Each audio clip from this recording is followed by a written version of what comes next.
సంయుతం శివత భాగవతం రసమాలయం ముహురహో రచకా భూమి భావుక. ఈ భాగవతం యొక్క ప్రారంభము వైదిక బ్రహ్మసూత్రాలతో ప్రారంభించబడింది అన్నట్టు. అంటే ఈ యొక్క భాగవతము బ్రహ్మసూత్రాలను అనుసరించే ఉన్నదని అర్థం చేసుకోవాలి. సత్యం పరం ధీమహి అంటే పరమ సత్యాన్ని ధ్యానిస్తున్నాం. అంటే సత్యం అనే పేరుతోటి శ్రీకృష్ణ పరమాత్మనే మనం పిలవడం జరిగింది అన్నట్టు. ఇక్కడ సత్యం వ్రతం సత్యపరం త్రిసత్యం సత్యశ్చ యోనిం నిహితం చ సత్యతే సత్యశ్చ సత్యామృత సత్యనేత్రం సత్యాత్మకం స్వాం శరణం ప్రపన్న. శ్రీకృష్ణుని లీలల అద్భుతాలు, జనన మరణాలు లేని ఆ యొక్క భగవంతుడి యొక్క పరమాత్మ వసుదేవ సుతులుగా జన్మించి అందరినీ తరింపజేయడం కోసం అనేక లీలలు చేసింది అన్నట్టు. మధుర, బృందావనం, ద్వారక ఈ 3 ధామాలలో ఆ దేవదేవుడైన శ్రీకృష్ణ లీలలు సాగినాయి. 11 సంవత్సరాల వరకు వ్రజ ప్రాంతం అంటే బృందావనంలో, 14 సంవత్సరంలో మధురలో, 100 సంవత్సరాల వరకు ద్వారకలో ఆ ప్రభువు లీలలు సాగించడం జరిగింది అన్నట్టు. అంటే శ్రీకృష్ణ లీలలకు మోహితులు కాని వాళ్ళు ఎవ్వరు కూడా లేరు. గోపికలు, గోపాలులు, పశుపక్షాదులు, యమునా నది, గోవర్ధనగిరి అన్ని కూడా మోహితులై స్తంభించినవి అన్నట్టు. స్వయంగా బలరాముడు, బ్రహ్మదేవుడు కూడా మోహితులైపోతారు. అంటే ఆ 3 ధామాలు అంటే మధుర, బృందావనం, ద్వారక ఇవి దివ్యమైనవి అన్నట్టు, శాశ్వతమైనవి. మనము ఒక ఉదాహరణ ఎగ్జాంపుల్ మనం తీసుకుంటే, ఏదైనా స్టేజ్ మీద నాటకం వేయాలంటే ఆ నాటకం కోసం ఆ నాట్య మండలి ఏదైతే ఉందో మనం క్రియేట్ చేసుకుంటే వాళ్ళందరూ కూడా అక్కడికి పిలిచి వచ్చి ఆ వేదిక మీద వాళ్ళ పాత్రలను పోషించి తిరిగి వెళ్ళిపోతారు. అట్లనే భగవంతుడు భూమి మీదకి వచ్చినప్పుడు అతని యొక్క పరివారం అంతా కూడా ఇదే విధంగా లక్ష్మీదేవితో సహా అందరు వచ్చి భూమి మీద వాళ్ళ పాత్రలను పోషించి వెళ్తారు అన్నట్టు. అంటే ద్వారపాలకులైన దేవిజయులు ఎవరైతే ఉంటారో వాళ్లకు పాత్ర ఇస్తాడు. ఏంటి ఆయన శత్రువులుగా ఉండే పాత్ర పోషించి వెళ్తారు అన్నట్టు వాళ్ళు కూడా. అంటే ఆయన యొక్క ద్వారపాలకులైన దేవిజయులనే తన శత్రువుల పాత్ర పోషించడానికి తీసుకుని వచ్చాడు ఆయన. అలాంటి సచ్చిదానంద స్వరూపుడైన శ్రీకృష్ణ పరమాత్మని మనము ఎంతో ధ్యానించి శ్రీమద్ భాగవత ప్రాప్తియే మనకు ఏదైతే ఉందో ఈ మన జీవిత పరమార్థమని నిర్ధారించిన శాస్త్రవచనాన్ని గౌరవించి మనము ముందుకు వెళ్ళాలి. ముందుకు వెళ్ళి ఈ యొక్క ఆద్యంతము భగవంతుడి యొక్క దివ్య లీలను మనము తెలుసుకునే ప్రయత్నం చేస్తే మనకు ఉత్తమ స్థితులు కలుగుతాయి అనేది మనకు అర్థమవుతుంది అన్నట్టు. అంటే ఇంకా రెండో విషయం ఏం చెప్తుంది ఇక్కడ, భాగవతం వినడానికి యోగ్యత ఏంటి, అసలు ఫస్ట్ మనకు ఉన్న అర్హత ఉందా భాగవతం శ్రవణం చేయడానికి? మనకు మనం అనుకుంటాం భాగవతం ఇందులో వినొచ్చున్నాయి అనుకుంటాం. అసలు ఫస్ట్ యోగ్యత ఉన్నవాడికే ఈ భాగవత శ్రవణం చేసే అదృష్ట భాగ్యం కలుగుద్ది అన్నట్టు. ఆ యోగ్యం ఏంటంటే నిర్మత్సరాణం తదాన్మత్సరం అంటే ఇతరుల అభివృద్ధి చూసి ఓర్వలేకపోవుట. అలాంటి అసూయ లేని వాళ్ళే అంటే నిష్కపటులైన వాళ్ళే ఈ యొక్క భాగవతం శ్రవణం చేయడానికి అర్హులు, ఎలాంటి కపటం లేని వాళ్ళు. అట్లనే ఈ యొక్క వ్యాస భగవానుడు శ్రీకృష్ణుని ధ్యానిస్తూ ఉంటాడు. త్రికాలదర్శి అయిన ఆయనకు భవిష్యత్తు దర్శిస్తే ఏమవుతుంది, చాలా విచారం కలుగుద్ది. ఎవరికి? వ్యాస భగవానుడికి. ఘోర కలికాలంలో ఎట్లా ఉంటుందంటే కలుషిత మనుషులను చూసి వ్యాస మహర్షి అశాంతికి గురైపోతాడు. ఇప్పుడు కలియుగంలో ఇప్పుడు పరిస్థితులు ఎట్లా మనకు అర్థమవుతుంది. ఇక ముందు ఇదేంది కనీసం 5,000 సంవత్సరాల తర్వాతనే ఇప్పుడు ఇట్లా ఉంది. మరి 4,32,000 సంవత్సరాల పరిస్థితులు అప్పుడు ఎట్లా ఉంటది? ఇవన్నీ ఇంకా ఎంత భయంకరమైన స్థితులు ఉంటాయి. అవన్నీ దర్శించండి అన్నట్టు ఎవరు? వ్యాస భగవానుడు. ఎంతో అశాంతికి గురైపోతాడు అన్నట్టు. ఈ కలియుగంలో మానవులందరూ కూడా అల్పాయుష్కులై ఉన్నారు, మందబుద్ధి కలిగి ఉన్నారు, భాగ్యహీనులుగా ఉంటారు అన్నట్టు. ఈ విషయాలన్నింటినీ కూడా దృష్టిలో ఉంచుకొని వేదవ్యాసుడు వేద రాశిని ఋగ్వేదము, యజుర్వేదము, సామవేదము, అథర్వణ వేదాలుగా అంటే 4 భాగాలుగా విభజించిండు. మరి వేద జ్ఞానాన్ని పొందడం కూడా కష్టతరం కాబట్టి ఏం చేసిండు, మహాభారతాన్ని పంచమ వేదంగా రచించిండు. ఇంకా సులభంగా ఉండాలని కోసం స్త్రీలు, శూద్రులు, పతితులు ఎవరైనా తరించడానికి వీలుగా 17 పురాణాలు రచించిండు అన్నట్టు. అయినా వ్యాస భగవానికి సంతృప్తి కలగలేదు. అంటే ఇట్లా చింతిస్తూ ఉన్నాడు మనసులో. అప్పుడు వ్యాసదేవునికి సంకీర్తన చేస్తూ వస్తున్న నారదుడు దర్శనమిస్తాడు అన్నట్టు. అప్పుడు నారదునికి ప్రణామం చేసుకొని వ్యాస భగవానుడు ఆ యొక్క మనసులో ఉండే వేదన గురించి, ఆయనకు మనసులో ఉన్న చింతన గురించి తెలుపుతాడు అన్నట్టు. అప్పుడు నారదుడు ఏం చేస్తాడు, నీవెన్నో రచించినావు కదా వ్యాస, ఎన్ని నిష్కామ కర్మలు చేసినా భగవంతుడికి ఆత్మ సమర్పణ చెయ్యందే అంతా వృధా అయిపోతుంది. కాబట్టి భగవంతుని గుణగానం చేసే భాగవత రచన చేస్తే నీకు సంతృప్తి కలుగుతుంది అని చెప్తాడు అన్నట్టు. ఎవరు? నారద మహర్షి. అప్పుడు వ్యాస మహర్షి ఏం చేస్తాడు, సరస్వతి నదిలో స్నానం చేసుకొని ఆశ్రమంలో ధ్యానంలో కూర్చుని అతని మనస్సులో భాగవత గంగ ప్రవహించడం అవుతుంది అన్నట్టు. ఎప్పుడైతే ధ్యానంలో కూర్చోవడంతో, అంటే ఆ విధంగా 18వ పురాణంగా శ్రీమద్ భాగవత సంహిత పూర్తి చేయబడడం జరిగింది అన్నట్టు. మొదటిసారి మరి ఈ సంహితను ఎవరికి వినిపించాలి అని ఆలోచించిండు వ్యాస భగవానుడు. పరమహంస ఉన్నాడు కదా, తన పుత్రుడే, ఎవరు? సుఖదేవుడే. ఆయనే దీనికి అర్హుడని భావిస్తాడు అన్నట్టు. వెంటనే కొంతమంది శిష్యులను పిలిచి 4 శ్లోకాలు కంఠస్థం చేపిస్తాడు వాళ్ళతోటి. మీరు వీటిని చక్కగా అక్కడక్కడ గానం చేస్తూ ఉండాలని చెప్తాడు. ఈ శిష్యగానం ఏం చేస్తారు, ఈ శ్లోకాలను కంఠస్థం చేసి అదే విధంగా గానం చేస్తూ తిరుగుతూ ఉంటారు అన్నట్టు. సమాధి స్థితిలో ఉంటారు. ఎవరు? సుఖమహర్షి. ఆయన చెవులకు ఒక శ్లోకం వినబడుతుంది. ఆయన వెంటనే భావ విస్ఫోరుడు అయిపోతాడు అన్నట్టు. బర్హాపీడం నటవరాపు కర్ణయో కర్ణికాం విభ్రదాస కనక కపిశం వైజయంతి చమలం రంధ్రాన్ వేసు రథర సుదయ పురయాన్ గోప వృందై వృందారణ్యం స్వపదవరణం గీత కీర్తి అని కీర్తిస్తారు వాళ్ళు. వెంటనే ఈ సుఖమహర్షి స్పృహలోకి వచ్చి ఆ యొక్క పీతాంబరధారి వేణుధరుడు శ్యామసుందరుని దర్శించడానికి వెళ్దామని అనుకుంటాడు. కానీ అంత సుందరమైన భగవానుడు నన్ను స్వీకరిస్తాడో లేదో అనుకుంటాడు. ఇంతలో శిష్యులు మళ్ళీ ఏం చేస్తారు, ఇంకో శ్లోకాన్ని వినిపిస్తారు. అహోబకీయ స్తనకాల కూటం జిగాంచయాపి యదక్య స్వాద్వి లేపగతిం దాతృచితం తతోన్యం కంబదయాలుం శరణం వ్రజే మమ. అంటే ఈ బకాసురుని సోదరి అయినటువంటి పూతన తన స్తనములో కాలకూట విషాన్ని నింపుకొని వచ్చి చంపాలనే ఉద్దేశంతో ఆ బాలకృష్ణుని నోటిలో తన స్తనాన్ని పెడుతుంది. కానీ భగవంతుడు ఎంత కరుణామయుడు మనం అర్థం చేసుకుంటే, తల్లిలాగా పాలన ఇచ్చింది కాబట్టి ఎంత పాపి అయినా కూడా ఆ పూతనకు తన తల్లి యశోదకు లాగా మోక్షాన్నే ప్రసాదించండు భగవంతుడు. ఎంత దయామయుడు చూడు భగవంతుడు. అంటే ఈ శ్లోకం వినగానే సుఖమహర్షి లేచి ఇంకొన్ని శ్లోకాలు వినిపించామని ఆ శిష్యులను అడుగుతాడు అన్నట్టు. అప్పుడు ఆ శిష్యులు ఏం చెప్తారు, ఇవి వాళ్ళ గురువు గారు రచించిన భాగవతంలో ఉన్నవి అని చెప్తారు. వెంటనే సుఖమహర్షి ఏం చేస్తారు, వాళ్ళతో కలిసి ఆయన తండ్రి అయిన వ్యాస మహర్షి ఆశ్రమానికి రావడం జరుగుతుంది. అప్పుడు ఈ వ్యాస మహర్షి ఏం చేస్తాడు, శుకునికి శ్రీమద్ భాగవతాన్ని వినిపిస్తాడు. అప్పటి వరకు నిర్గుణ బ్రహ్మారాధనలో ఉన్న సుఖమహర్షి శ్రీకృష్ణుని మొదట సుగుణ రూపాన్ని ఆరాధిస్తూ శ్రీశుకుడుగా పిలువబడ్డాడు అన్నట్టు. అంటే శ్రీశుకుడు రాధామాధవులను ఉపాసిస్తూ తగిన సమయం వచ్చినప్పుడు అభాగవతాన్ని చూడదు. ఎప్పుడైతే ఆ సమయం వస్తుందో పరీక్ష మహారాజుకు వినిపించడం జరుగుతుంది ఆ భాగవతాన్ని. మహాభారత యుద్ధ సమయంలో కౌరవులందరూ కూడా మరణించిన తర్వాత భీముని చేత తొడలు విరగొట్టబడతాడు. ఎవరు? దుర్యోధనుడు. యుద్ధ భూమిలో ఒంటరిగా ఉంటాడు. ఆ సమయంలో అశ్వత్థామ అతని దగ్గరకు వచ్చి, దుర్యోధనుడు ఆయన సోదరులందరూ మరణించి పాండవులలో ఒక్కరు కూడా మరణించకపోవడం గురించి ఎంతో విచారిస్తూ ఉంటాడు అన్నట్టు.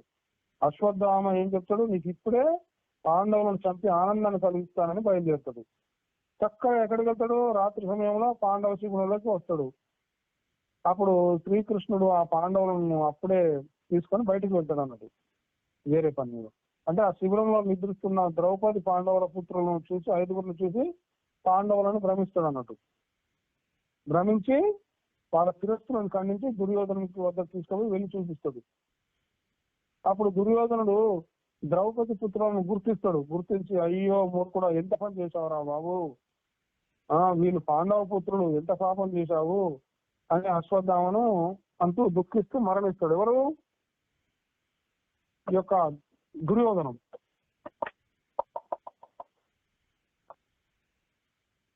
అట్లా అక్కడి నుండి భయంతో పారిపోతాడు అశ్వత్థామను. కృష్ణార్జునుడు ఏం చేస్తారు? రథంపై వెంబడించి పట్టుకొని ద్రౌపది ముందు తీసుకొచ్చి నిలబెడతారు. ద్రౌపది ధర్మరాజు కృష్ణుని మాటలు విని ఏం చేస్తుంది? అర్జునుడు అశ్వత్థామను చంపకుండా అతనికి ఏం చేస్తాడు? శిరస్సులో ఉండేటువంటి మణిని తీసి వదిలివేస్తాడు అన్నాడు. శిరస్సు పైన ఉన్న మణిని తీయడం అంటే అర్థం ఏంటి? ఎంతో భయంకరమైన అవమానం చేసినట్టు.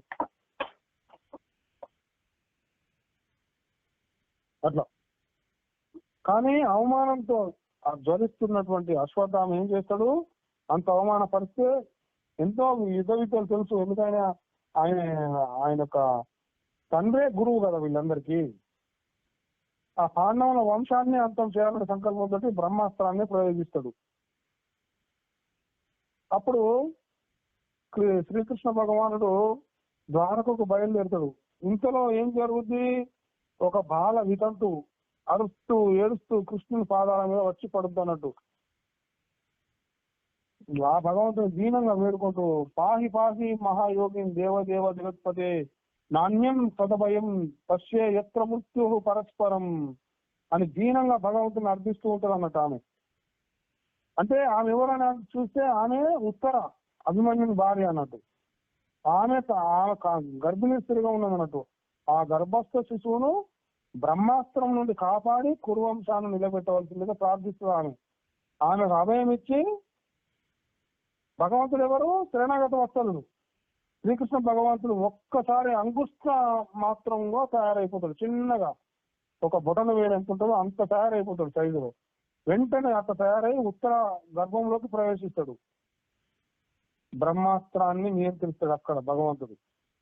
అంటే బ్రహ్మాస్త్రాన్ని నుంచి ఎవరైతే తనను రక్షించిన ఆ యొక్క చతుర్భుజుడైన కృష్ణ భగవంతుని చూసి, పరమాత్మ చూసి ఆ శిశువు అట్లనే కన్నార్పకుండా దర్శించింది అన్నట్టు. అంటే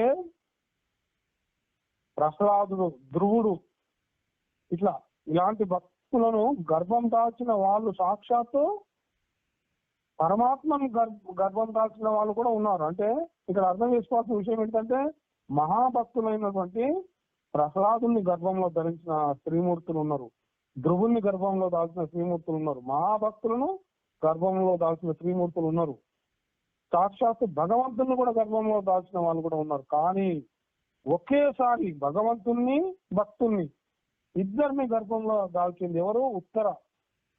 ఉత్తర మాత్రమే. ఆమె ఎంతో ధన్యురాలు అన్నట్టు. అంటే ఈ యొక్క ఉత్తర కన్నీటితోటి శ్రీకృష్ణుని ప్రణమిల్లుతుంది అన్నట్టు. అంటే ఆమె యొక్క కురువంశాన్ని రక్షించినందుకు కుంతీదేవి మాత కృతజ్ఞతతోటి ఆ శ్రీకృష్ణుని స్తుతించింది అన్నట్టు. అంటే ఆ స్థుతిని కోసం చెప్పుకోవాలంటే అదొక 26 శ్లోకంతో కుంతి స్థుతిగా మనకు పేరు కంటున్నది అన్నట్టు. అంటే నమస్తే పురుషం స్వాద్యమీశ్వరం ప్రకృతే పరమ అలక్ష్యం సర్వభూతానాం అంతర్బహిర్వ్యవస్థిత యదా హృషికేశ కలేన దేవకీ కంసేన రుద్ధాతి శిరం సుచార్పిత విమోచితాహంచ సహాత్మజ విభోత్వయేన నాదేన ముహుర్వితద్గణాత్ అద విశ్వేశ విశ్వాత్మన్ విశ్వమూర్తే స్వకేశుస్మే స్నేహపాసే విమంచింది దృఢం పాండుసు ఉష్ణిసు. శ్రీకృష్ణ భగవంతుడు సంతోషించి ఏం చేస్తాడు? ఆ యొక్క ప్రార్థనకు కొంతకాలం హస్తినాపురంలోనే ఉండి పాండవులను సంతోషపెట్టి మళ్ళీ ఒకరోజు శ్రీకృష్ణుడు పాండవులతో కలిసి అంపశయ్యపై ఉన్న భీష్ముడిని చూడడానికి వెళ్ళడం జరుగుద్ది. ఆ భీష్ముడు శ్రీకృష్ణుని తన ఎదురుగా చిరునవ్వుతో నిలబడాలని ప్రార్థిస్తాడు, కోరుతాడు అన్నట్టు. శ్రీకృష్ణుడు సైగతో ఏం చేస్తాడు? ధర్మరాజు భీష్ముడిని కొన్ని ధర్మ సందేహాలు అడిగింది అన్నట్టు. భగవంతుడు చెప్తాడు భీష్ముడిని తెలుసుకో, భీష్ముడి ద్వారా మహాజ్ఞానతనని. అప్పుడు భీష్ముడు పాండవులకు అద్భుతమైన ఉపదేశాన్ని కూడా జరిగింది. అది భీష్మ గీతగా మనకు ప్రసిద్ధి పొందింది. అయితే అది విన్న పాండవులకు దుఃఖం అంతరించిపోయింది అన్నట్టు. ఎందుకు దుఃఖం కలిగింది పాండవులకు? నా సోదరులను, నా బంధువులను, నా గురువులను, నా మావలను ఎంతో మందిని సంహరించడం జరిగింది. ఆ పాపం, ఆ రక్తపు కూడును మేము తింటున్నాం ఇప్పుడు రాజ్యభోగాల ద్వారా అని ఎంతో బాధతో ఉంటారు. వాళ్ళకు ఆ దుఃఖాలన్నీ కూడా అంతరించిపోయినాయి అన్నట్టు ఇప్పుడు భీష్మోపదేశం ద్వారా. అంటే మాఘమాసం శుక్లపక్ష ఏకాదశి వచ్చినప్పుడు అది సరైన సమయంగా భావించిన భీష్ముడు 11 శ్లోకాలతో కూడిన పుష్ప కాగ్రా ఛందస్సుతో భగవంతుని స్తుతిస్తాడు అన్నట్టు. దాన్నే భీష్మ స్తుతి అంటారు. అప్పుడు అంటే అట్లా భగవంతుని యొక్క దివ్య లీలలను ధ్యానిస్తూ ఏం చేస్తాడు భీష్ముడు? ఈ యొక్క భౌతిక శరీరాన్ని తగ్గించడం జరుగుతుంది అన్నట్టు. ఆకాశం నుండి దేవదుందువులు మోగడం జరుగుతుంది అన్నట్టు. అంటే భీష్ముని మహాప్రయాణంతో ప్రకృతి శాంతించడం జరిగింది. శ్రీకృష్ణుడు ఏం చేస్తాడు? ఈ పాండవుల యొక్క దుఃఖ నివారణ చేసి ద్వారకకు బయలుదేరి వెళ్ళిపోతాడు అన్నట్టు. కొంతకాలానికి ఉత్తర గర్భం నుండి ఒక దివ్య బాలుడు జన్మిస్తాడు. విష్ణు భగవాను వల్ల అతడు రక్షించబడ్డాడు కాబట్టి అతనికి ఏమని పేరు పెడతారు? విష్ణురాతుడు అని పేరు పెడతారు అన్నట్టు. విష్ణురాతుడు. అయితే ఆయన గర్భంలో ఉండగానే ఆయనను రక్షించిన మహాత్ముడు ఎవరు అని అందరిని కూడా కళ్ళు విప్పార్చి ఇట్లా పరీక్షిస్తూ ఉంటాడు అన్నట్టు. ఎందుకంటే గర్భంలో చూసింది కదా భగవంతుని చతుర్భుజ రూపుణ్ణి. అందరిని అట్లా పరీక్షిస్తూ చూడటం వల్ల ఆయనకు పరీక్షిత్ అనే ఇంకో పేరు కూడా వచ్చింది అన్నట్టు.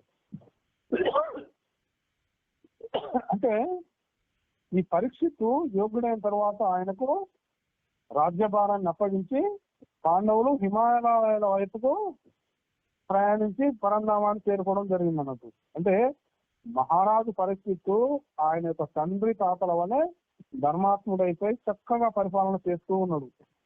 అలా చేస్తున్న సమయంలో ఒకసారి ఆ రాజ్యంలోని పరిస్థితులను తెలుసుకోవాలనుకొని పరీక్షిత్తు ఈ యొక్క రాజ్య పర్యటనకు బయలుదేరుతాడు అన్నట్టు. ఆ రాజ్యంలో తిరుగుతూ ఉంటే ఆయనకు ఒక చోట దుఃఖిస్తున్న ఆవు, దుఃఖిస్తున్న దూడ, వీటిని కొడుతున్న ఒక నిర్దయం తోటున్నటువంటి శూద్రుడు కనిపించింది అన్నట్టు. వాడెట్టుకున్నాడు?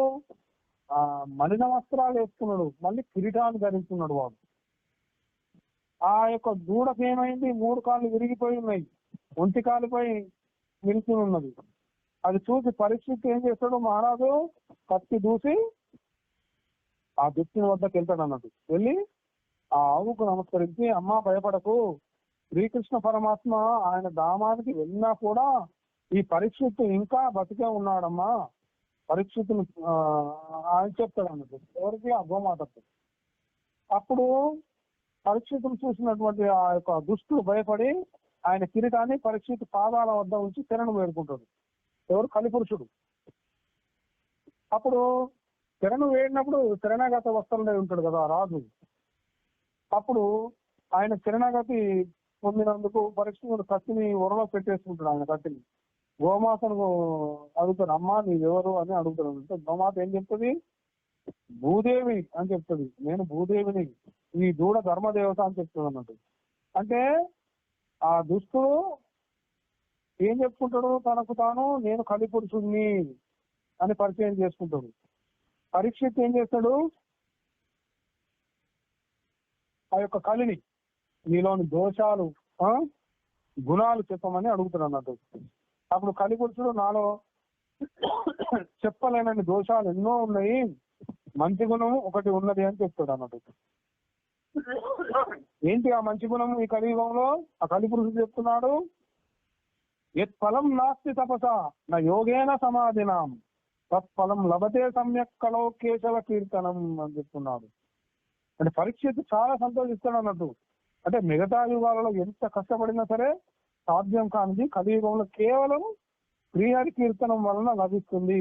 అంటే కేవలం ప్రజలందరూ నాలుక కదిపి భగవన్ నామ స్మరణ, హరే కృష్ణ కృష్ణ కృష్ణ హరే హరే, హరే రామ రామ రామ హరే హరే అని చేస్తే చాలు, ఇంతకన్నా మంచి అవకాశం సులభమైంది ఏముంటది అని ఆ యొక్క పరీక్షిత్ మహారాజు అనుకుంటాడు. అందుకని ఆ కలిపురుషుణ్ణి కోరిక మేరకు ఏం చేస్తాడు? అతడు నివసించడానికి చోటు ఇస్తాడు. ఎందుకంటే సులువైన కర్మోపాయం ఉన్నది కదా అని. చోటు ఎలాంటి చోటు? అభ్యర్థితస్తదా తస్మై స్థానాన్ని కలయై దదౌ ద్యూతం పానం ప్రియ సున యత్రా ధర్మ చతుర్విధ. అంటే జూదం జరిగే చోటు, మద్యపానం జరిగే చోటు, స్త్రీలలోక్తం కలిగే చోటు, జీవహింస జరిగే చోట, ఈ 4 స్థానాలు కలి పురుషునికి నివాస స్థానాలుగా ఇవ్వడం జరిగింది అన్నట్టు. ఇప్పుడు మళ్ళీ కలి పురుషుడు అర్థించిండు 5వ చోటు కావాలని. అప్పుడు ఏం లభిస్తుంది? బంగారం కూడా ఆయనకు 5వ స్థానంగా లభిస్తుంది. అంటే ఇట్లా ఈ 5 ప్రదేశాల్లో కలి పురుషుడు నివసించడం జరుగుతుంది అనేది మనం అర్థం చేసుకోవచ్చు. ఈ 5 ప్రదేశాలు అంటే ఏంటి? ఇక్కడ అసత్యము, మదము, కామము, వైరము, అహంకారం, ఇవన్నీ అన్నట్టు. అంటే ఒకరోజు ఈ పరీక్ష మహారాజు బంగారు కిరీటాన్ని ధరించి వేటకెళ్తాడు. మరి అడవిలో దారి తప్పుతాడు అన్నట్టు, వేటాడుకుంటూ. అప్పుడు ఎంతో ఆకలితోటి ఆ మహారాజు దక్షికతో తిరుగుతూ ఒక ఆశ్రమానికి చేరుకుంటాడు, సమీక ముని ఆశ్రమానికి. అక్కడ ఆ మునీశ్వరుడు ధ్యానమగ్నుడై ఉంటాడు. ఈ రుచి వచ్చిన విషయము తెలియదు అతనికి, ధ్యానంలో ఉండిపోతాడు అన్నట్టు. అప్పుడు నేను పరీక్షిత్తు మహారాజు వచ్చాను, దక్షికతో ఉన్నాను, నాకు మంచి నిరీక్షించవలసింది అని అడుగుతాడు అన్నట్టు. మరి ఆ ధ్యానంలో ఉన్న సమీక ముని జవాబు ఇవ్వలేకపోయాడు. ఎందుకు? ఆయన ధ్యానంలో ఉన్నాడు, ఈ భౌతిక స్పృహలో లేడు అతను.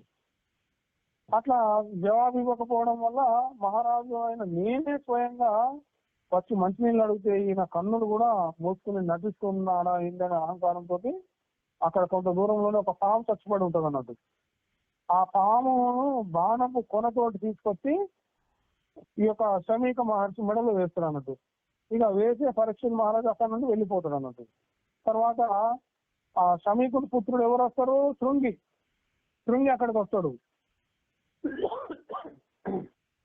వచ్చి ఆ తండ్రి మెడలో ఉన్నటువంటి ఆ సచ్చిన పామును చూసి కోపంతో, ఎవరైతే తన తండ్రి మెడలో పామును వేసిన వ్యక్తి ఉంటాడో ఈ రోజు నుండి 7 రోజులలో అదే సర్ప అంశతోనే మరణిస్తాడు, అంటే ఆ సర్ప విషం కాటుతోటే మరణిస్తాడని చేతితోటి నీళ్ళను తీసుకుని అనుమంత్రించి శపిస్తాడు అన్నట్టు. వెంటనే పరుగున వెళ్ళి ఆ తండ్రి మెడలో ఉన్నటువంటి ఆ పామును తీసి పడేస్తాడు బయట. అంటే ధ్యానం నుండి కన్నులు తెలిసిన తర్వాత ఈ యొక్క శమీకముని ఈ జరిగిందంతా తెలుసుకుంటాడు. దివ్య దృష్టితోటి ఆ శాపగ్రస్తుడైన వ్యక్తి పరీక్ష మహారాజు అని తెలుసుకుంటాడు. చాలా దుఃఖిస్తాడు, ఎందుకంటే ఆయన రాజ్యాన్ని పాలించాలంటే రాజు కదా, ఆయన ధర్మాత్ముడు. మళ్ళీ ఎవరో పరీక్ష మహారాజు ఇలా జరిగిందో, ఏ దైవ ప్రేరణతో జరిగిందో అనుకుంటాడు అన్నట్టు. అట్లా దుఃఖించి గర్భస్థ శిశువుగా ఉన్నప్పుడు ఏ శ్రీకృష్ణ పరమాత్మ చేత రక్షించబడ్డాడో ఆ శ్రీకృష్ణ భక్తులమైన మన వల్ల ఆ పరీక్ష మహారాజుతో మృత్యు శాపం లభించిందని ఎంతో చింతిస్తాడు ఈ మహర్షి. వెంటనే ఆ పరీక్షిత్ మహారాజుతో శాప విషయం తెలియజేయవలసిందిగా శృంగిని పంపిస్తాడు అన్నట్టు. అక్కడ పరీక్షిత్ కూడా కలి ప్రభావం వల్ల అలాంటి తప్పు జరిగింది అని తెలియక ఎంతో, ఆయన ధర్మవర్తనుడు అన్నట్టు, కృష్ణ భక్తుడు, నేను ఇలాంటి తప్పు ఎందుకు చేశానని ఎంతో బాధపడుతున్నాడు అక్కడ ఇంటి దగ్గర. ఈ శృంగిని చూడగానే తన శాప విషయం తెలియగానే పరీక్షిత్తు ఏమి ఆలోచించకుండా వెంటనే ఏం చేస్తాడు? రాజ్యభారాన్ని ఇతరులకు అప్పచెప్పేసి గంగానది ఒడ్డుకు చేరుకుంటాడు. అదే సమయంలో ఈ విషయం తెలుసుకున్న మహర్షులు, అత్రి మహర్షి, శవనుడు, వశిష్ఠుడు, గౌతముడు, అగస్త్య మహర్షి, విశ్వామిత్రుడు, వ్యాసుడు, నారద మహర్షి, వీళ్ళందరూ కూడా పరీక్షిత్ వద్దకు చేరుకుంటారు అన్నట్టు. ఇంతలోకి ఆ వ్యాసపుత్రుడైనటువంటి శుక మహర్షి దిగంబరుడుగా అక్కడికి వస్తాడు అన్నట్టు. ఆ మహర్షి అందరూ నమస్కరిస్తారు. పరీక్షిత్ కూడా దండవాద ప్రణామాలు చెప్తాడు ఆ యొక్క మహర్షికి.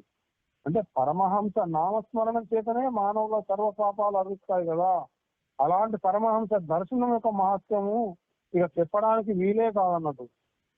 అట్లా మాతృగర్భంలో ఉంటే ఏ శ్రీకృష్ణ పరమాత్మ రక్షించిందో కదా, ఆ శ్రీకృష్ణ పరమాత్మే నేడు ఈ యొక్క సుఖ పరమహంస రూపంలో పరీక్షిత్తును తరింపజేయడానికి వస్తున్నాడు అనేది మనం అర్థం చేసుకోవాలి కదా. అంటే ఈ యొక్క పరీక్షిత్తు మరణ ఆసన్నమయ్యే వ్యక్తి కర్తవ్యం ఏమిటి అని ప్రశ్నిస్తాడు పరీక్ష మహారాజు.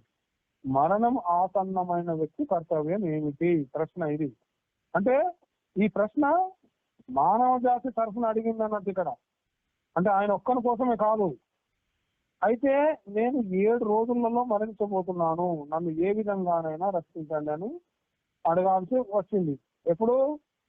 ఆయన కోసమే అడిగితే. మరి ఏ మానవుడైనా కూడా ఆదివారమో సోమవారమో వారంలో ఏదో ఒక రోజు మరణిస్తాడు. కాబట్టి ఇది అందరికీ సంబంధించిన ప్రశ్న, లోకహితం కోసం అడిగిన ప్రశ్న. మరణం దగ్గర పడిన వ్యక్తి ఏమి చేయాలి? ఇది వినగానే ఆవు పాలు పితికిన సమయం వరకే ఒక చోట ఉండే సుతమార్చి అక్కడ ఆగుతాడు. తక్కువ ఆగి, నీవు లోకహితం కోరావు కాబట్టి నీకు భాగవతం శ్రవణం చేపిస్తాను అని చెప్తాడు అన్నట్టు. మానవులందరూ కూడా మరణించవలసిన వాళ్ళే. ఏదైనా వేరే ఊరు వెళ్ళవలసి వస్తేనే ఒకరోజు ముందుగా అన్ని సర్దుకుంటారు కదా. కానీ ఈ లోకం నుండి వదిలి వెళ్ళాలని తెలిసినా కూడా ఏమి చేసుకోరు అన్నట్టు. అంటే మృत्यు అంటే భయం ఎందుకు మనకు? యమధర్మరాజు, సూర్య భగవానుడు, అగ్ని, వాయుదేవుడు, వరుణదేవుడు అందరూ శ్రీకృష్ణుని ఆజ్ఞను పాలించే వాళ్ళే కదా. అంటే కలెక్టర్ గారితో స్నేహం ఉన్న వ్యక్తి ఆఫీసులోని చిన్న చిన్న గుమస్తాలకు భయపడాల్సిన అవసరం లేదు. అర్థమైందా? కలెక్టర్ తోటి స్నేహం ఉన్న వ్యక్తి ఆఫీసులో ఉన్న చిన్న గుమస్తాలకు భయపడాల్సిన అవసరం లేదు. ఇట్లనే ఒకసారి ఒక రిటైర్డ్ హెడ్ మాస్టర్ గారు బయట కూర్చుంటారు అన్నట్టు. రోజు రిటైర్మెంట్ అయిన తర్వాత ఉదయం వాకిట్లో ఇట్లా కూర్చుండి చేతులు తీరుతా ఉంటాడు. ఆ రోడ్డు మీదకి వెళ్ళి ఇట్లా ఒక కార్ పోతా ఉంటది కలెక్టర్ గారిది. పోతున్నప్పుడు ఈ రిటైర్డ్ ఉపాధ్యాయుడు ఏం చేస్తాడు, హెడ్ మాస్టర్ గారు ఆయనకు నమస్కారం చేస్తాడు. ఇట్లా 15 రోజులు చేస్తూనే ఉన్నాడు. కానీ ఆయన కలెక్టర్ గారు చూడరు. 15 రోజుల తర్వాత అట్లా ఉన్నప్పుడు ఆయన భార్య అంటది, ఏమండి మీరు రిటైర్మెంట్ అయింది, మీరు ఒక గురుస్థానంలో ఉన్నవాళ్ళు, మీరు ప్రతిరోజు బయట నుండి వాళ్ళు వెళ్తుంటే వాళ్ళు చాలా గొప్ప వాళ్ళు, పెద్దవాళ్ళు, నిన్ను చూడట్లేదు, నువ్వు నమస్కారం చేస్తున్నావు కానీ వాళ్ళు నిన్ను చూడట్లేదు కదా, ఎందుకండి అనవసరంగా, మీరు గురుస్థానంలో ఉన్న వాళ్ళు అలా చేయకండి ఆయన యొక్క భార్య చెప్తుంది. అలా చెప్పినప్పుడు ఆయన ఏమంటుందంటే, నా దగ్గర నుండి వెళ్తున్న వాళ్లకు పెద్దవాళ్ళు అయి ఉన్నారు కదా, నమస్కారం చేయడంలో తప్పలేదు అనే భావనతో చేస్తున్నాను అని చెప్పి మళ్ళీ అలాగే చేస్తున్నప్పుడు 15 రోజుల తర్వాత ఒక్కసారి ఎందుకు ఆ కలెక్టర్ గారు ఈయన చేయి వేసిన వైపు చూస్తాడు, కానీ తక్కువ నమస్కారం చేయలేకపోతాడు. మళ్ళీ తెల్లారి కూడా అలాగే వస్తుంటే చూస్తే అప్పుడు ఆయన డ్రైవర్ చెప్తాడు, సార్ ఈయన ఎప్పటి నుండో గత నెల 15 రోజుల నుండి మీకు నమస్కారం చేస్తున్నారు, కానీ మీరు ఇంతవరకు కూడా అతనికి ప్రతి నమస్కారమే చేయలేదు అని చెప్పి ఆయన యొక్క డ్రైవర్ చెప్తాడు అన్నట్టు. చెప్పినప్పుడు ఆ కలెక్టర్ గారు వెంటనే కార్ ఆపి దిగడంతో ఆ హెడ్ మాస్టర్ గారు కుర్చీలకి లేచి వస్తాడు. వచ్చినప్పుడు ఈయన నమస్కారం చేస్తే ఆయన ప్రతి నమస్కారం చేసి కరచాలనం చేసుకుంటారు. కూర్చుంది వాళ్ళకు ఆ టైంలో తీసుకునే టీయో కాఫీ ఏదో ఉంటుంది కదా అది తీసుకుంటాడు, మాట్లాడి వెళ్ళిపోతాడు అన్నట్టు.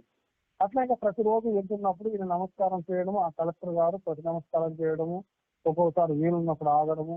ఆయన ఉపాధ్యాయుడు హెడ్ మాస్టర్ కాబట్టి గురు స్థానంలో ఉన్న వ్యక్తి కాబట్టి ఆయన గౌరవించడం, ఈయన కలెక్టర్ అయినా ఆయన గురు స్థానంలో ఉన్న వ్యక్తి కాబట్టి గౌరవించడము ఇట్లా చేస్తున్నప్పుడు ఈ యొక్క హెడ్ మాస్టర్ గారికి కలెక్టర్ ఆఫీస్ లో పని పడుతుంది. ఒకసారి పని పడ్డప్పుడు ఆ ఆఫీస్కి వెళ్ళి వాళ్ళతో ఏదో మాట్లాడుకుంటున్నారు, వాళ్ళు ఇవాళ కాదు రేపు అని ఏదో చెప్తున్నారు. ఎందుకో సడన్ గా ఈ కలెక్టర్ ఆఫీస్ కున్నటువంటి డోర్ను ఎవరు తీసినప్పుడు ఆ డోర్ లోకి వెళ్ళి కలెక్టర్ గారికి హెడ్ మాస్టర్ గారు కనిపిస్తారు. లోన్ నుండి పరుగున వచ్చేసి, అయ్యో మాస్టర్ గారు మీరెందుకు వచ్చారు, ఏదైనా విషయం ఉంటే ఇంటి దగ్గర మనం మాట్లాడుకుంటూనే ఉన్నాం కదా, ప్రతిరోజు మనం మాట్లాడుకుంటూనే ఉన్నాం కదా, అప్పుడు చెప్తే అయిపోయింది కదా, నేను చేసేవాడిని కదా అని అంటే, లేదండి మీరు అక్కడ నా స్నేహితులు, నా ఆప్తమిత్రులు, ఇక్కడ మీరు అధికారి, మీరు కలెక్టర్ గారు, ఇక్కడ నా అవసరం ఉన్నది కాబట్టి నేను ఇక్కడికి కలెక్టర్ స్థానంకి వచ్చి నేను అర్జీ పెట్టుకుంటున్నాను అన్నప్పుడు ఆ పేపర్స్ తీసుకొని మీరు ఇంటికి వెళ్ళండి, నేను వచ్చి సాయంత్రం మాట్లాడతా అని చెప్పి ఆయన అవసరతను తీర్చి ఇంటికి వెళ్ళి దాన్ని అనుకూలత చేస్తారు. ఎవరు? ఆ కలెక్టర్ గారు. అతనే ఇక్కడ విషయం ఏంటంటే, ఆయనే నమస్కారం చేస్తున్నప్పుడు కూడా గమనించినటువంటి ఆ కలెక్టర్ గారు 15 రోజుల తర్వాత, నెల 15 రోజుల తర్వాత ఒకసారి చూసి అప్పుడు ఆ డ్రైవర్ ఎవరైతే ఉంటారో ఆయన చెప్తారు. అంటే ఇక్కడ అర్థం చేసుకోవాల్సిన విషయం ఏంటిది, ఈ యొక్క భక్తుడు ఆ మధ్యలో ఉన్న డ్రైవర్ గురు స్థానంలో ఉన్న వ్యక్తి డ్రైవర్, ఈ యొక్క భగవంతుడి స్థానంలో ఉన్నటువంటి వ్యక్తి కలెక్టర్. చూడండి, అర్థం చేసుకుంటే ఇక్కడ ఈయన చెప్పడం వల్ల ఆ యొక్క కలెక్టర్ అనుగ్రహించి ఆయనను కలవడము ఇదంతా జరుగుతుంది అన్నట్టు. అంటే మనం కూడా భగవంతునితో నిత్యం కనెక్ట్ అయి ఉండాలి. ఏ విధంగా? జపం ద్వారా, భాగవత శ్రవణం ద్వారా, వైష్ణవుల సాంగత్యం ద్వారా, భగవంతుని భక్తి చేయడం ద్వారా, భగవంతుని ఆరాధన చేయడం ద్వారా నిత్యము కనెక్ట్ అయి ఉండాలి భగవంతుడికి.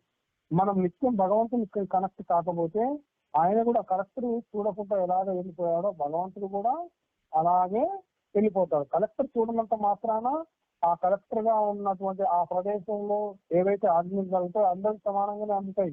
అట్లనే మనకు కూడా జీవులం కాబట్టి, ఆయన బిడ్డలం కాబట్టి మనకు కూడా అన్ని ఈ ప్రకృతి నుండి, ఈ విశ్వం నుండి సమానంగానే అందుతాయి మన కర్మానుసారం. కానీ భగవంతునితోటి కనెక్షన్ లేదు కాబట్టి, నిత్యం భగవంతుడికి మనం ఆరాధన కానీ, భగవంతుని నిత్య జపతపాదులు మనం చేయడం లేదు కాబట్టి, ఆ మధ్యలో ఉన్న గురువు యొక్క ఆజ్ఞను మనం పాటించలేదు కాబట్టి భగవంతుడు ఎలా మనకు కనెక్ట్ అవుతాడు అనే విషయాన్ని మనం ఇక్కడ అర్థం చేసుకోవచ్చు. అంటే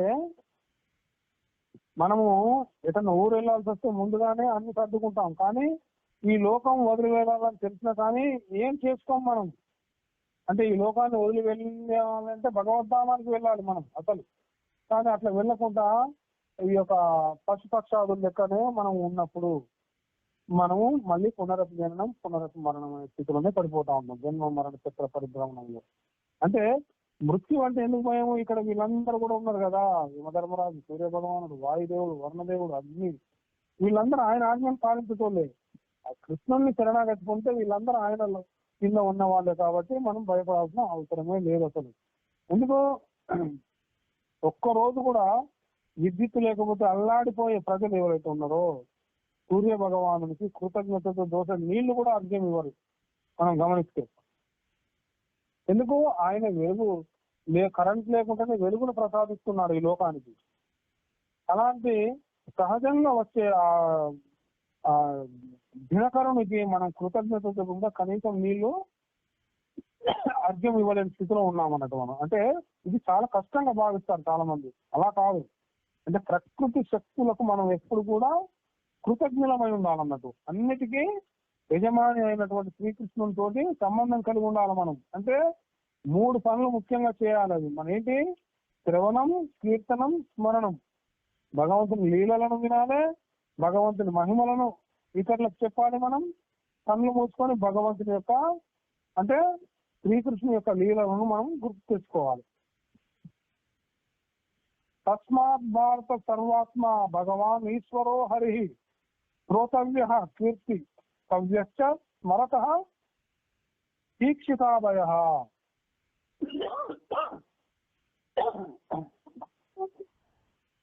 ఒక్క నిమిషం.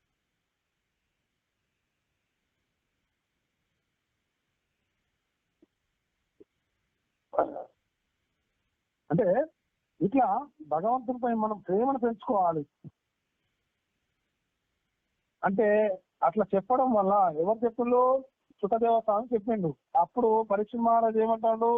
నా జీవన కాలం కేవలం 7 రోజులు మాత్రమే మిగిలి ఉన్నది అని చెప్తాడు. అప్పుడు సుఖ మహర్షి చెప్తాడు, భయపడకు రాజా, ఏం భయపడద్దు. 7 రోజులు అంటే చాలా తక్కువ కాలమే కాదది, చాలా ఎక్కువ కాలం. ఎందుకో చెప్తున్నాడు మళ్ళీ అదే విషయాన్ని కదా. ఒకసారి కట్వాంగ మహారాజు ఉంటాడు అన్నట్టు. కట్వాంగ మహారాజు ఏం చేస్తాడు? సూర్యవంశం రాజుని దేవాసురుల సంగ్రామం జరిగినప్పుడు ఈ దేవతలకు సహాయంగా వెళ్ళి యుద్ధం చేస్తాడు. దేవతలు గెలుస్తారు. గెలిచినప్పుడు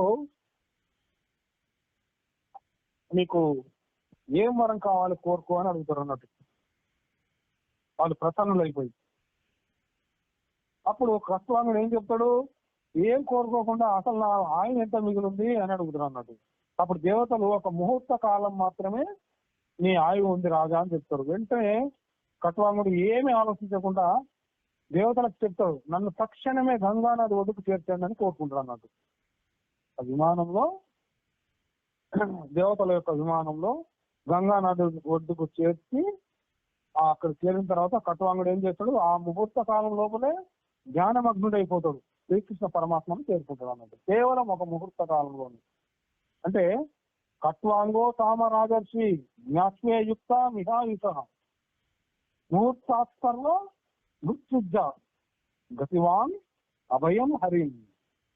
ఒక్క ముహూర్త కాలమే సమయం ఉన్న కట్వాంగుడే శ్రీహరిని చేరగా నీ వద్ద 7 రోజులు సమయం ఉన్నది. పరీక్ష మహారాజా, నువ్వు ఎందుకు చింతపడుతున్నావు, ఎందుకు బాధపడుతున్నావు అని చెప్తాడు సుఖమహర్షి.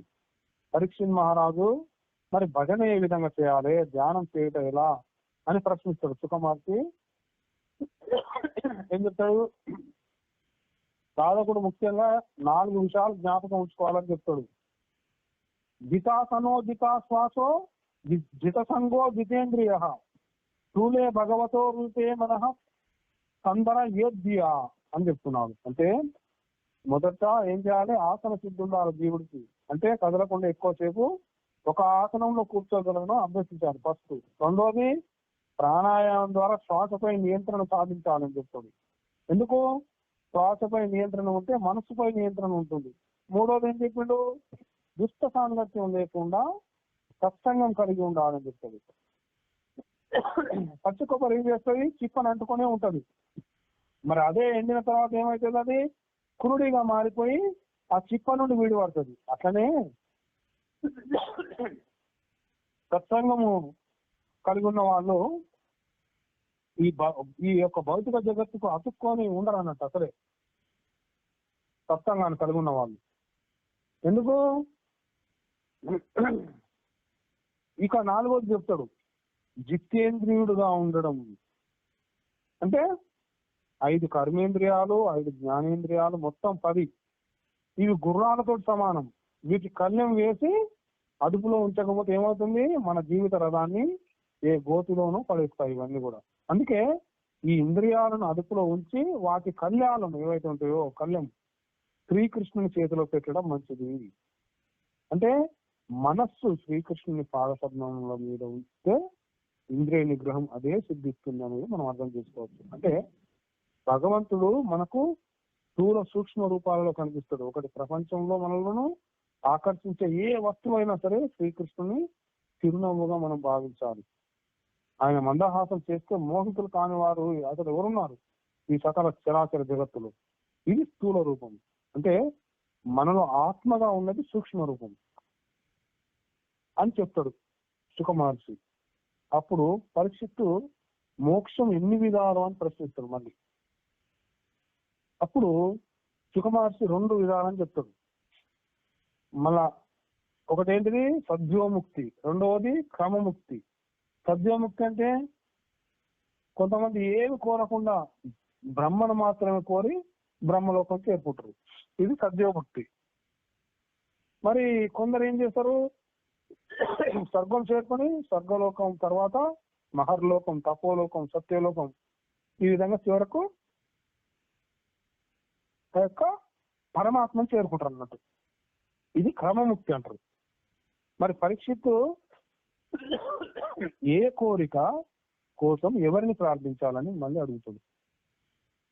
సుఖమహర్షి ఆరోగ్యాన్ని కోరే వాళ్ళు సూర్యదేవుణ్ణి, దంపతుల అన్యోన్యతను కోరే వాళ్ళు పార్వతీదేవిని, ఇలా అన్ని కూడా తెలియజేస్తారు అన్నట్టు. కానీ చెట్టు మొదట్లో నీరు పోస్తే కొమ్మలకు, ఆకులకు, కాయలకు అంతా నీరు అందిన విధంగానే ఒక్క శ్రీకృష్ణుని అంటే ఆ భగవంతుని పూజిస్తే అన్ని కోరికలు కూడా తీరుతాయి అని సుఖమహర్షి తెలియజేస్తాడు. ఏ కోరిక లేని వారు ఏం చేయాలి అని అడుగుతాడు మళ్ళీ. అప్పుడు సుఖమహర్షి ఏం చెప్తాడు, మానవ జన్మ ఉపాసనకు మాత్రమే ఉద్దేశించబడింది కాబట్టి ఎల్లవేళలా శ్రీకృష్ణుని ఆరాధించాలి. అట్లా చేయని వాడు పశుతుల్యుడు అని తెలియజేస్తాడు అన్నట్టు. అంటే ఇక్కడ చిన్న చిన్న విషయాలకు కలహించుకునే వారిని చూసి కుక్కలు ఏమనుకుంటాయి, చిన్న చిన్న విషయాలు కూడా గొడవలు పెట్టుకుంటే ఎంతో మంది ఈ లోకంలో, వాళ్ళని చూసి కుక్కలు ఏమనుకుంటాయట, కుక్కలు వీళ్ళు కూడా మనవారే అని ప్రశంసిస్తాయట కుక్కలు. కేవలం ఉదర పోషణార్థం కోసం మంచి చెడు అని చూడకుండా ఉండే వాళ్ళని చూసి గ్రామీణ పందులు, ఊర పందులు అంటారు, వాళ్ళని అవేమనుకుంటాయట, వీళ్ళు కూడా మనవారే, మనలాగే పుట్ట కోసం ఏదైనా చేస్తారు అని మనల్ని ప్రశంసిస్తాయట. అవి చూడండి మన పరిస్థితి ఎట్లాగా ఉందో.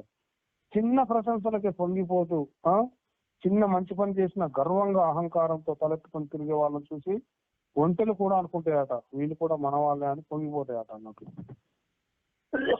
అట్లనే జీవితం అంతా కూడా కుటుంబం కోసం కష్టపడినా ఎలాంటి గుర్తింపు లేక అవసాన దశ ఏదైతే ఉంటుందో అప్పుడు చీత్కారాలు పొందే వాళ్ళని చూసి గాడిదలు అనుకుంటాయట, వీళ్ళు మన జాతి వాళ్ళే అని చాలా ఆనందపడతాయట గాడిదలు.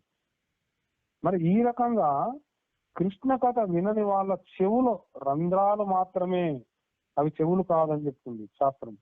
అంటే శ్రీకృష్ణ నామం పలకని నాలుక కప్ప నాలుక వంటిదని చెప్తుంది. అంటే ఎన్ని మంచి పనులు దానాలు పుణ్యాలు చేసినా శ్రీకృష్ణుని పట్ల మనకు సమర్పణ భావం లేకపోతే అహంకారం ప్రవేశిస్తుంది జీవుడికి, అంతా వ్యర్థమైపోతుంది అని చెప్తుంది మనకు శాస్త్రం.